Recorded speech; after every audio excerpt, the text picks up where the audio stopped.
Sample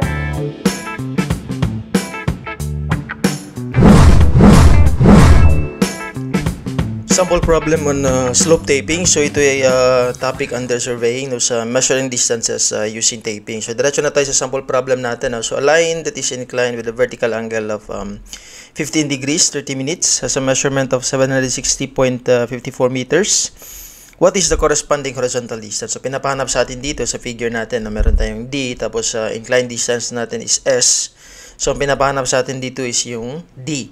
Given na meron tayong S, which is the inclined distance na 760.54, and yung angle of inclination na 15 degrees 30 minutes. Ito na yung given natin. Sinulat na natin dito sa kabilang side.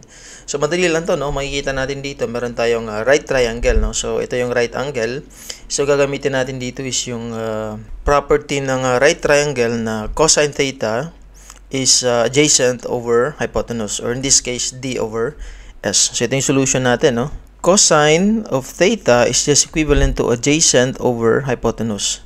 So therefore, kasi hinahanap natin si D, ito yung magiging D times S cosine theta. So we have D is equivalent to S, which is 760.54 meters. Tapos cosine of 15 degrees 30 minutes. So lagyan lang natin ng parenthesis para lang magkahiwalay yung dalawang terms natin, no? So we have D equals, of course meters yung matitirang unit nito kasi wala namang unit yung cosine, 15 degrees 30 minutes natin. So dito tayo sa calculator natin. That's 760.54 times cosine of 15 degrees 30 minutes. That's 732.88. So 732.88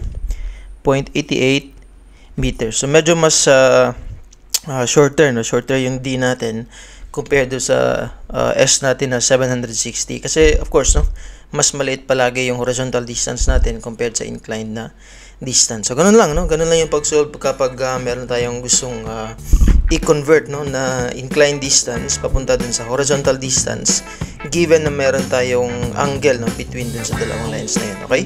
So yun, no, para sa sample problem na to, and thank you again for watching, and see you sa mga next na sample problems natin.